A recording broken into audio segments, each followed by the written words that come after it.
আহ, আস্তে করো, আমার অনেক লাগছে। এই তো সোনা, আমি তো একটু পরে চলেই যাব। একটু কষ্ট করে সহ্য করে নাও। তোমাকে কোথাও যেতে দিব না, তুমি সব সময় আমার বুকেই থাকবে। এমন করতে হয় না বাবু। পাগলের কালকে অফিস আছে তো। যদি সময় মতো না যেতে পারি তাহলে চাকরিটা চলে যাবে। তখন তোমাকে মজা কিনে দিব কিভাবে বলো? আমার মজা চাই না, তুমি আমার সাথেই থাকবে। তোমার বুকে আমি সব সময় ঘুমাতে চাই। আমি তো কিছুদিন পরে আবার আসবো, তাই না? আহ, আবার শুরু করলে? আমার অনেক লাগে তো। এই তো বাবু, আর একটু সহ্য করো। আমার প্রায় হয়ে যাবে। তিথির বুকে মাথা রেখে আদর করতে করতে কথাগুলো বলছিলাম।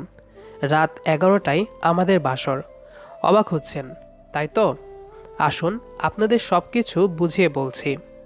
ইন্টার কমপ্লিট করে যখন বুঝতে পারলাম এই পড়াশোনা করে আর কিছু হবে না, তখন আর দেরি না করে ঢাকায় চলে আসলাম নিজের কর্মজীবন বেছে নিতে। পরিবারের সবার ইচ্ছে ছিল পড়াশোনা করে অনেক বড় হতে হবে, কিন্তু বড় হয়ে আমার কোনো কর্ম হবে না, সেটা কেউ বুঝতে চায় না। মানে আমি বলতে চাইছি, এই সোনার বাংলাদেশে এমন অনেক মানুষ আছে যারা ডিগ্রি অর্জন করে এদিক সেদিকে ঘুরে বেড়াচ্ছে সামান্য কয়েক হাজার টাকার মাইনে একটা চাকরির জন্য। সার্টিফিকেটে তার অনেক ভালো রেজাল্ট থাকলেও চাকরির সময় একটা মিথ্যে আশা দেওয়া হয়, ফোন করে তাকে জানানো হবে। কিন্তু সেই ফোনের অপেক্ষা করতে করতে কারো বছর পেরিয়ে যায়, তবুও চাকরি হয় না। ঢাকায় এসে একটা ভাইয়ার মাধ্যমে ছোট্ট একটা ফ্যাক্টরিতে চাকরির সুযোগ পেলাম। একটা মেয়ের সাথে স্কুল জীবনে রিলেশন ছিল, যা একসময় শেষ হয়ে যায়। দুজন দুজনকে কথা দিয়েছিলাম সারা জীবন একসাথে বেঁচে থাকব, কিন্তু দুইজন বেঁচে আছি দুইজনের মতো। হঠাৎ তার পরিবার একটা ছেলেকে পছন্দ করে তাদের মেয়েকে ছেলেটার হাতে তুলে দেয়। তারপর মনে মনে একটা কঠিন সিদ্ধান্ত নিয়েছিলাম, আর কখনো কারোর সাথে সম্পর্কে জড়াবো না। চাকরির ফাঁকে যেই সময়টুকু নিজের করে পাই সেটা লেখালেখি করে পার করে দেই। আমার লেখা কিছু গল্প ফেসবুকে বিভিন্ন গ্রুপে দেওয়া শুরু করলাম। লেখাগুলো পড়ে মানুষের কমেন্ট দেখে মনে আরও একটু উৎসাহ হলো। অনেক ছেলেমেয়েরা মেসেঞ্জারে রিকোয়েস্ট দিয়েছে শুধুমাত্র আমার সাথে কথা বলার জন্য। কারো সাথে হয়েছে একটু কথা, না হলে কারো মেসেজ ঠিকভাবে দেখা হয়নি। একটা মেয়ে অনেকদিন হলো মেসেজ দিয়ে যাচ্ছে, কিন্তু আমি সেদিকে কোনো রেসপন্স দেখাচ্ছি না। একদিন হঠাৎ করে একটা রিপ্লাই দিলাম। মেয়েটা আমার গল্পের অনেক প্রশংসা করে, অবশেষে বন্ধুত্বের হাত বাড়িয়ে দিল। আমি অনেক বুঝিয়েছি এমন কোনো বন্ধু আমার জীবনে দরকার নেই, কারণ আমার বাকি সময়গুলো নিজেকে লেখালেখির মাঝে ব্যস্ত রাখতে ভালো লাগে। কিন্তু মেয়েটা অনেকদিন হলো রিকোয়েস্ট করার কারণে আর না করতে পারলাম না। অবশেষে বন্ধুত্বের হাত বাড়িয়ে দিয়ে ভালো একটা মধুর সম্পর্কের মাঝে চলে আসলাম দুইজন।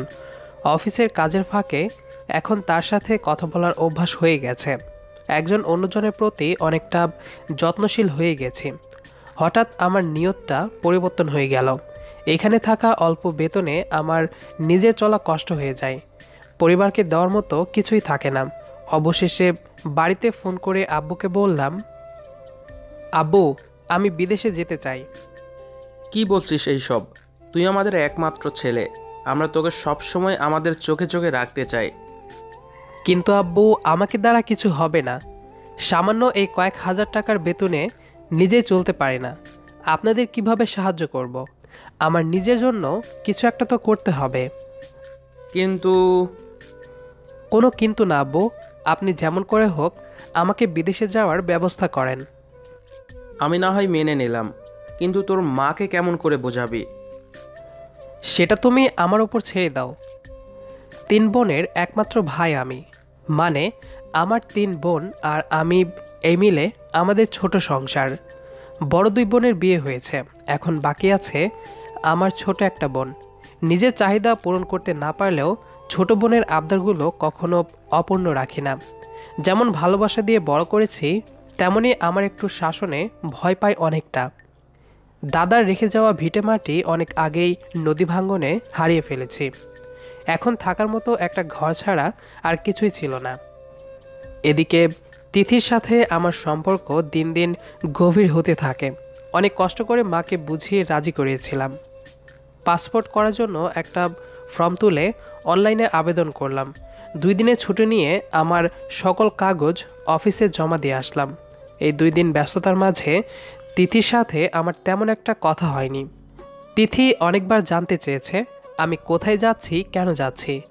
1 মাস পরে পাসপোর্ট হাতে পেয়ে তিথিকে সত্যিটা বলতেই নীরবে চোখে জল ফেলে কান্না করতে শুরু করলো। কি হয়েছে, এভাবে কান্না করছো কেন?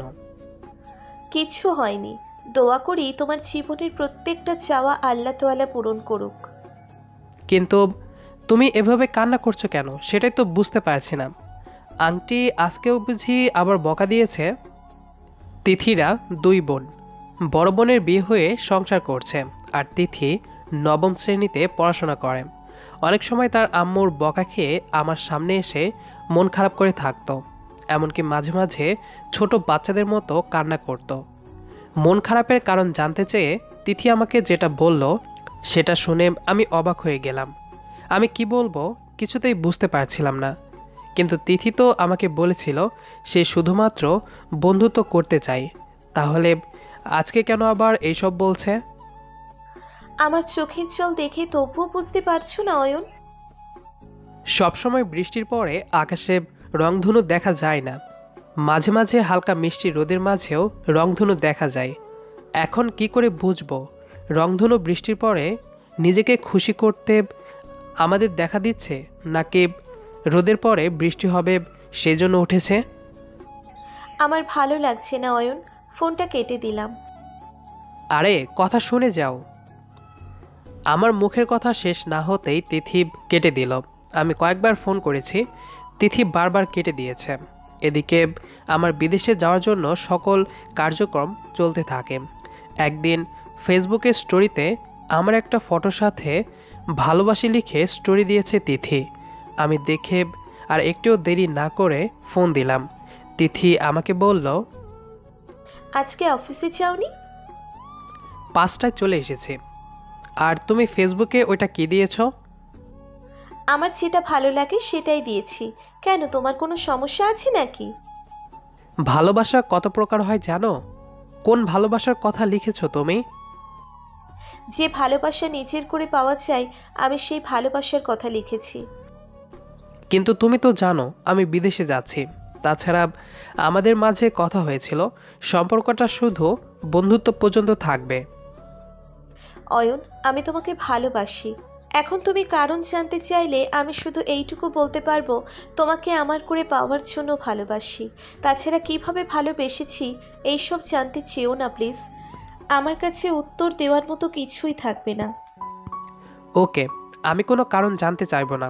তবে তোমার কাছে আমার অনুরোধ থাকবে, যতটা ভালোবাসো আমাকে তার থেকে বেশি ভুলে যাওয়ার চেষ্টা করো। কথাটা বলে ফোনটা কেটে দিলাম। তিথি আমাকে একের পরে এক ফোন দিয়েই যাচ্ছে। আমি অবশেষে ফোনটা বন্ধ করে দিয়ে ক্লান্ত আর মাথা ভর্তি চিন্তা নিয়ে ঘুমিয়ে পড়লাম। পরের দিন সকালে উঠে অফিসে চলে গেলাম। আমার বিদেশ যাওয়ার কাজ প্রায় অনেকটা কাছে এসেছে। সারাদিন অনেক কষ্ট হয়েছে তিথির সাথে কথা না বলে।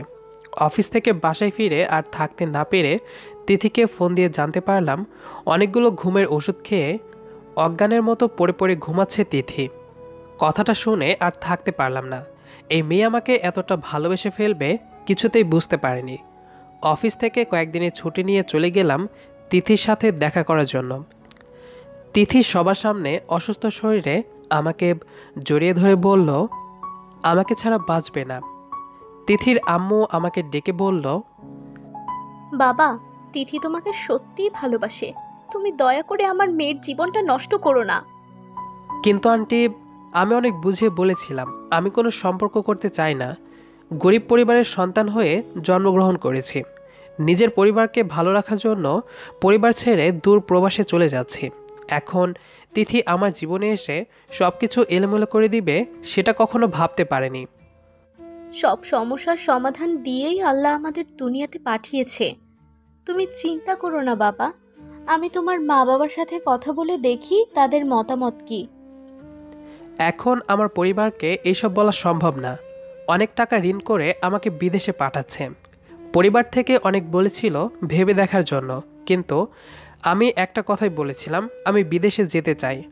এখন তারা যদি জানতে পারে আমার একটা মেয়ের সাথে সম্পর্ক আছে, তাহলে আমাকে শেষ করে ফেলবে। আমার কথা শুনে অসুস্থ শরীরে তিথি বলে উঠল, আমি তোমার জন্য সারা জীবন অপেক্ষা করতে পারবো অয়ন। এটা কোনো গল্প না, তুমি নিজের মতো করে জীবন গুছিয়ে নাও তিথি। আমি চলে গেলাম, কালকে সময় মতো অফিসে যেতে হবে। তিথি অনেকবার পেছন থেকে ডেকেছিল, কিন্তু আমার পাষাণ হৃদয় তার জন্য একটুও সেখানে দাঁড়ায়নি। বাসায় আসার পর থেকে নিজেকে কেমন জানি অপরাধী মনে হচ্ছে।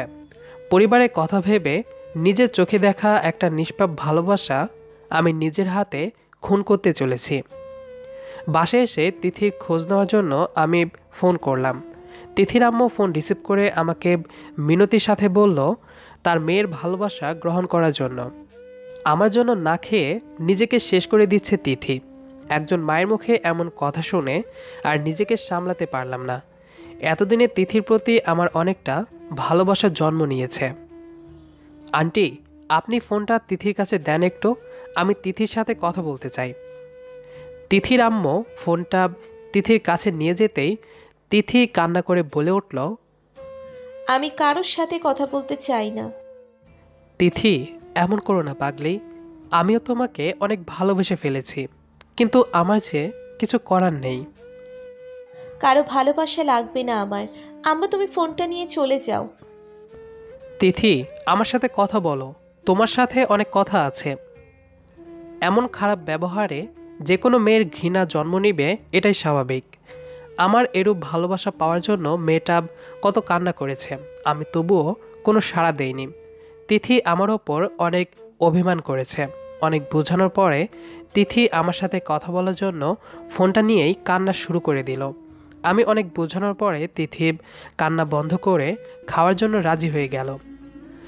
আমার বিদেশে যাওয়ার এখনও 1 মাসের মতো দেরি হবে। তিথির সাথে বেশিরভাগ সময় আমার কথা হয়। একজন অন্যজনের প্রতি পুরোপুরি আসক্ত হয়ে গিয়েছি। একদিন তিথির আম্মু আমাকে ফোন করে বলল, তুমি তো কয়েকদিন পরে চলে যাবে। আমার মনে হয় তিথিকে এভাবে রাখা ঠিক হবে না। তুমি চাইলে তোমার মা বাবার সাথে কথা বলে দেখতে পারো। এটা অসম্ভব আন্টি, এখন আমার পক্ষে এসব বলা কোনোভাবে সম্ভব না। কিন্তু তুমি বিদেশ থেকে কবে ফিরবে তার কোনো নিশ্চয়তা নেই। তিথিকে এভাবে রাখলে সমাজের মানুষ কি বলবে? এখন আমার কিছু করার নেই আন্টি। তুমি যদি আমার মেয়ের জীবনটা এভাবে শেষ করতে চাও, তাহলে আমার কিছু করার নেই। তোমার যেটা ভালো মনে হবে সেটাই করো। আমি কি করতে পারি?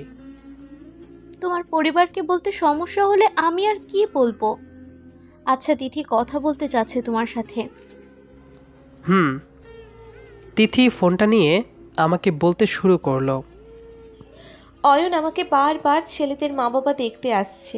এভাবে সবার সামনে যেতে ভালো লাগে না। তুমি আমাকে বিয়ে করে রেখে যেতে পারবে? আমার যা বলার তোমার আম্মুকে বলে দিয়েছি, এখন আবার নতুন করে কি বলতে হবে? আমি বলছিলাম, যদি তোমার পরিবারের কেউ জানলো না তুমি আমাকে বিয়ে করে রেখে যাও, তাহলে আমাকে আর কেউ দেখতে আসবে না। তারপর তুমি যখন বিদেশ থেকে একেবারে চলে আসবে, তখন না হয় আমাকে তোমার পরিবারের কাছে নিয়ে যাবে। আমার মা বাবার সিদ্ধান্ত ছাড়া আমি এমন একটা কাজ কিভাবে করতে পারি? আমাদের ভালোবাসার জন্য করতে হবে। প্লিজ তুমি না করো না। আচ্ছা, আমি ভেবে তোমাকে জানাবো, এখন ভালো লাগছে না। তিথির সাথে কথা এখানে শেষ করে দিয়ে ফোনটা কেটে দিলাম। মাথায় আকাশ ভেঙে পড়বে মনে হচ্ছে। এদিকে পরিবারের প্রতি ভালোবাসা, অন্যদিকে নিজের ভালোবাসা, কোন দিকে যাব কিছুই বুঝতে পারছিলাম না। হয়তো আমি বিদেশ থেকে আসার পরে আমার পরিবার বিয়ে করাতে চাইবে। এখন যদি তারা জানতে পারে আমি বিয়ে করেছি, তাহলে মেনে নেওয়া ছাড়া আর কোনো রাস্তা থাকবে না। অবশেষে তিথিকে ফোন করে বললাম, আমি বিদেশে যাওয়ার আগে তোমাকে বিয়ে করে রেখে যাব। এসব নিয়ে তোমাকে আর কিছু ভাবতে হবে না। তিথি অনেক খুশি হলো আমার কথা শুনে। একদিনের জন্য চলে গেলাম তিথিকে বিয়ে করার জন্য। এই মাসের মধ্যে আমার চলে যাওয়ার তারিখ হয়ে যাবে। চাকরি ছেড়ে দিয়ে চলে যাব বাড়িতে। কয়েকদিন বাড়িতে সবার সাথে দেখা করে বিদায় নিয়ে যেতে হবে বিদেশে। কোর্টে আমাদের বিয়ের কাজ শেষ করা হয়ে গেল। দুপুরে একটু খাবার খেয়ে চলে আসব। ঠিক তখনই তিথি আমাকে জড়িয়ে ধরে কান্না শুরু করলো। তোমার তো কালকে সকালে অফিস, তাহলে এক্ষুনি যাওয়ার জন্য এত তাড়া করছো কেন? কিছুক্ষণ থেকে তারপর রাতে রওনা দিবে। কিন্তু আমি যদি কালকে অফিসে উপস্থিত না থাকতে পারি তাহলে চাকরি থেকে বের করে দিবে, আর এতদিনের পরিশ্রমের একটা টাকাও দিবে না। তুমি কালকে সকালের আগেই যেতে পারবে ইনশাল্লাহ। এবার চলো তো, বাড়িতে গিয়ে কিছুক্ষণ থেকে তারপরে যাবে। আমি তিথির সাথে তাদের বাড়িতে চলে গেলাম। বাসর ঘর হিসেবে একটা খাট, আমি আর তিথি ছাড়া আর কিছু ছিল না। সন্ধ্যার পর থেকে আমি অপেক্ষা করছি তিথিকে একটু আদর করে তারপরেই ঢাকা যাব। একটু রাত হওয়ার সাথে সাথে পাগলিকে বুকে নিয়ে আদর করতে শুরু করলাম। ভালোবাসার মানুষের সাথে কিছুক্ষণ সময় পার করে ঢাকার উদ্দেশ্যে রওনা দিলাম। বেতন পেয়ে চাকরিটা ছেড়ে দিয়ে বাড়িতে চলে গেলাম। তিথির সাথে আমার সব সময় কথা হয়। বিদেশে চলে যাওয়ার ডেট এসে পড়ল। পাগলিটাকে শেষবারের মতো বুকে নিয়ে আদর করতে পারলাম না। চলে গেলাম প্রবাসী জীবনে। দীর্ঘ 3 বছর পরিশ্রম করে এখন পরিবারের কিছুটা অভাব দূর হয়েছে। পাগলিকে দেখার জন্য মনটা কেমন করছে। ছুটির আবেদন ফর্ম জমা দিয়ে 3 মাসের ছুটিতে বাড়িতে চলে আসলাম। বাড়ি থেকে পরের দিন চলে গেলাম পাগলির সাথে দেখা করার জন্য। পাগলি আর আমাকে ছেড়ে থাকতে চায় না, কিন্তু আমার আরও কিছু সময় বিদেশে থাকতে হবে, তবে পরিবারের অভাব ঠিকমতো গোছানো যাবে। আব্বু আম্মু সবাই বলছে এবার বিয়ে করিয়ে রেখে যেতে হবে। তাছাড়া মায়ের একার পক্ষে এখন আর পুরো পরিবার সামলাতে কষ্ট হয়ে যায়। বাবা, তুই এবার বিয়েটা করে তারপরে বিদেশে যা। মা, আমার পক্ষে বিয়ে করা সম্ভব না। কেন? আসলে তোমাদের একটা কথা বলা হয়নি। আমি তোমাদের না জানিয়ে অনেক বড় একটা অপরাধ করে ফেলেছি। কি করেছিস বাবা? আমার কথা শুনে বাবা কোথাও যাওয়ার সময় দাঁড়িয়ে গেল। ভয়ে ভয়ে সবাইকে আমার আর তিথির বিয়ের বিষয়ে খুলে বললাম। তুই বিয়ে করেছিস অথচ আমরা কিছু জানতেই পারলাম না। আমরা আজকেই বৌমাকে আনতে যাব। আমার পরিবার থেকে তিথিকে আনতে গেল। তিথিকে সবাই অনেক পছন্দ করেছে। অভাবটা এখনও পুরোপুরি শেষ হয়নি। বউয়ের ভালোবাসা ফেলে আবারও চলে গেলাম প্রবাস জীবনে। আবারও 3 বছর পরে বাড়িতে চলে আসলাম। এরপরে তিথিকে নিয়ে আমার সুখের জীবন প্রবাহিত হচ্ছে। ভালোবাসার মানুষ সঠিক হলে দূরত্ব কোনো ব্যাপার না। সত্যিকারের ভালোবাসা কখনো অজুহাত দেখায় না। পুরো গল্পটা শোনার জন্য অসংখ্য ধন্যবাদ। আমাদের আজকের গল্পটি আপনার কাছে কেমন লেগেছে সেটি অবশ্যই কমেন্ট করে জানাবেন। দেখা হবে আবারও নতুন কোনো গল্প নিয়ে। সেই পর্যন্ত আমাদের সাথেই থাকবেন। ধন্যবাদ সবাইকে।